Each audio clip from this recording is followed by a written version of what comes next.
বিধায়ক সঞ্জয় বাবু মানে সৌভাগ্যই আমার হতো ঠিক 3 মাস আগে আর কি, মানে আমি 12ই মে যাবো আর ঠিক ওই জানুয়ারির শেষের দিকে ওনার সঙ্গে জাস্ট আমার কন্ট্যাক্ট হয় আর কি।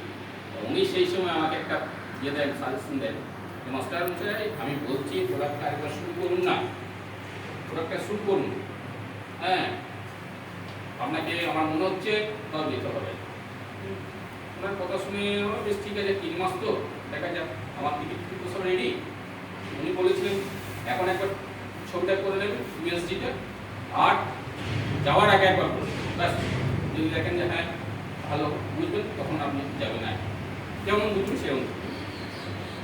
আমার মেয়ে হয়েছিল প্যারা ওভারিয়ান সিস্ট, যার সাইজ হয়েছিল 7 থেকে 8 সেন্টিমিটার, যেটা প্রত্যেক গাইনো মানে বলেছিল এটা কোনো মেডিসিনে যাবে না, এটাকে মানে ইয়ে করতে হবে, অপারেশন করতে হবে। তখন সেইভাবে রেডি হয়েছিল। ওটা একটা শুরু করেছিলাম ফেব্রুয়ারি মাস, মার্চ মাস, এপ্রিলের 10 তারিখ। যদিও এপ্রিল মাসটা পুরো খাওয়ার আমার ব্যাপার ছিল আর কি, তবুও কিন্তু আমি ওয়েট করি না। মানে আরেকটা ডাক্তারের আমি পরামর্শ পেয়েছিলাম, উনি বলেছিলেন যে ভিলোর আপনাকে যেতে হবে না, আমি করে দেবো অপারেশন নিয়ে। সে বলে যে ঠিক আছে ওই 10 তারিখে, এপ্রিলের 10 তারিখে কিন্তু আরেকবার রিপোর্টটা করবে। 10 তারিখে রিপোর্টে তখন দেখা যাচ্ছে ওর সাইজটা হয়ে গেছে 1 সেন্টিমিটার। ডাক্তারবাবু বলছেন আর অপারেশনের কোনো প্রয়োজনই নেই। তাহলে এর থেকে রেজাল্ট আর কোথায় পাবো? এই রেজাল্টটা আমি কোথা থেকে পাবো যেখানে আমার মেডিসিন পাচ্ছে না?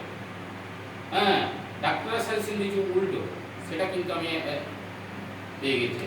তাহলে আমি যদি সুস্থ হতে পারি, তাহলে অপরকে সুস্থ হওয়ার জন্য আমি নিশ্চয়ই একটা পরামর্শ দিতে পারি, সে অ্যাকসেপ্ট করতে পারে নাও করতে পারে, তাই তো ব্যাপারটা।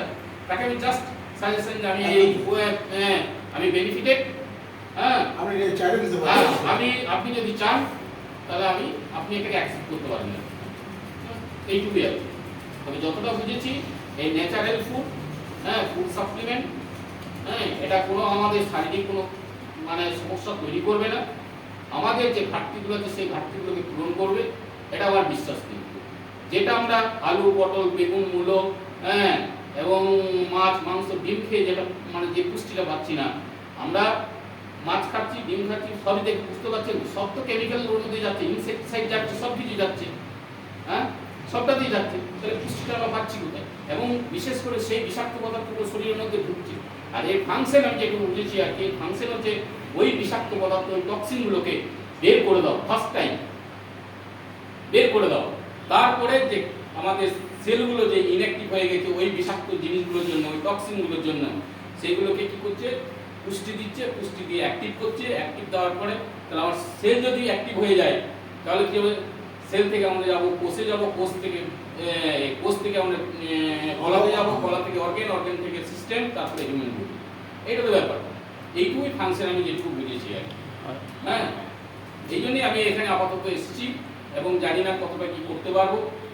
মানুষকে রোজগার কতটা কি করবো আমি এই আসছি, কিন্তু ব্যাপারে মানুষকে সুস্থ করবো বা সুস্থ হওয়ার পরামর্শ দেবো, এইটুকু আমি করতে পারি। ধন্যবাদ স্যার। আপনি প্রফেশনালি মাস্টারি করেন, তার সাথে আপনি কিছু আর করেন? আমি একজন হোমিওপ্যাথি ট্রিটমেন্টও করি। Thank you sir.